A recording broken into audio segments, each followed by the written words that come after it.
In surveys of art of the United States, however, mid-century abstract expressionism and the early 20th century nature-inspired abstractions by such artists as Georgia O'Keeffe have been the subject of extensive study. But geometric abstract movements of the 1930s and 1940s are typically omitted, devalued, or treated superficially. By bringing together artists associated with stylistic movements typically separated from one another in accounts of modernism, like the divide most histories have built between abstract expressionists and geometric abstractionists, we can explore the parallels that actually did exist between artists that are not typically considered together. Integrating South American with North American or European art has recently been debated within art historical museum circles. Those opposed to this approach argue that it decontextualizes and eclipses the unique contributions made by Latin American artists. Yet recent exhibitions bringing US and Latin American art together have demonstrated that integration can enable positive and expansive recontextualization of the works and artists involved. Paternoster's various projects, the America's permanent collection installation at the Blanton Museum of Art, and the Los Angeles County Museum of Art's exhibition, Beyond Geometry, Experiments in Form, have shown that limiting an artist by national identity ignores broader conceptual contexts that have linked artists across political lines. Beyond breaking with traditional methodological practices, there is a historically based argument for reframing existing narratives of modern art for a more integrative approach. Abstract artists across the Americas called for exchange and saw integration as a productive strategy for securing their place within the international constructivist tradition.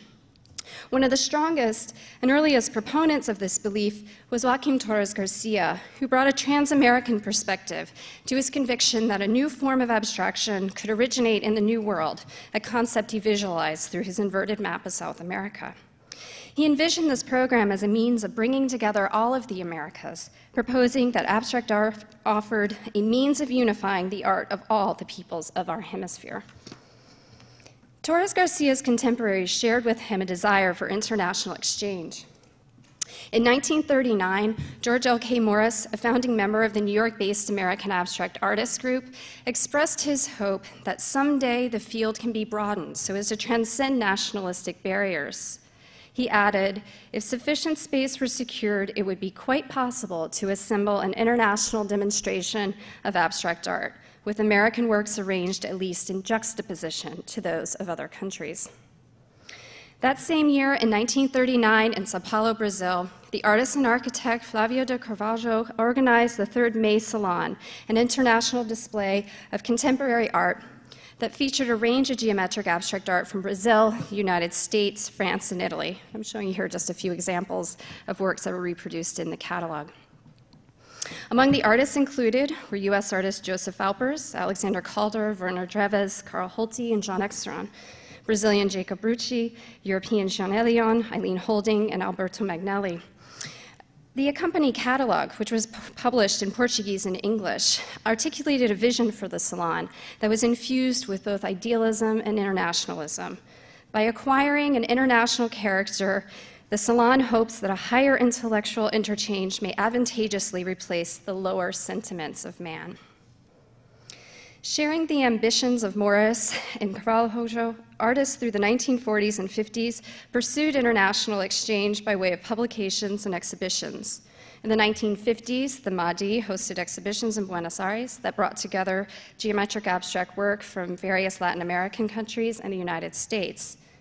And the idea of interchange was a major objective of the Sao Paulo biennials. Established in 1951, the early biennials brought together the work of geometric abstractionists from across the Americas, including Argentina, Brazil, the United States, Uruguay, and many others.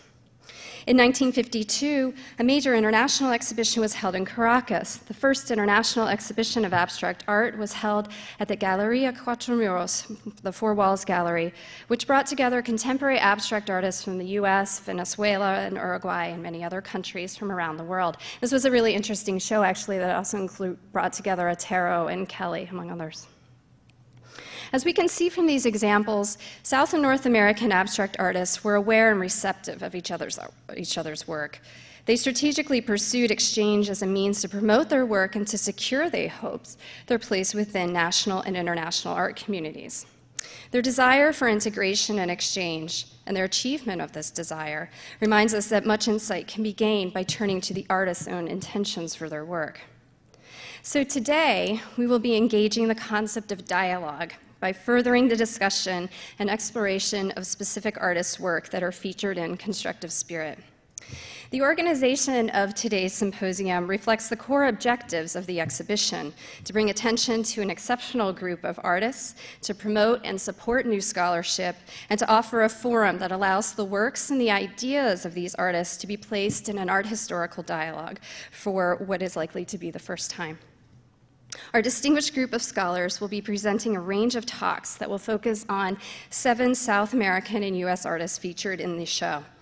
Since the exhibition gives us a very special opportunity to engage directly with specific works or works that are on view in the exhibition, I have asked each speaker to discuss the works that are on view in the show and to place them within the broader context of each artist's oeuvre life.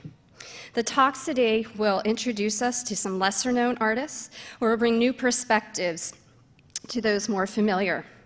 In certain ways, today's forum is sort of an experiment to see what kinds of parallels and connections we will discover among the artists under consideration. And I think during our concluding roundtable dialogue, this will give us an opportunity to really bring together all these speakers, and we can explore more in-depthly the connections and parallels that I'm sure are going to emerge during the day. This will also be a time during the dialogue at the end of the day where we will open up to you, the audience, to also engage in the dialogue when you can ask questions to the speakers.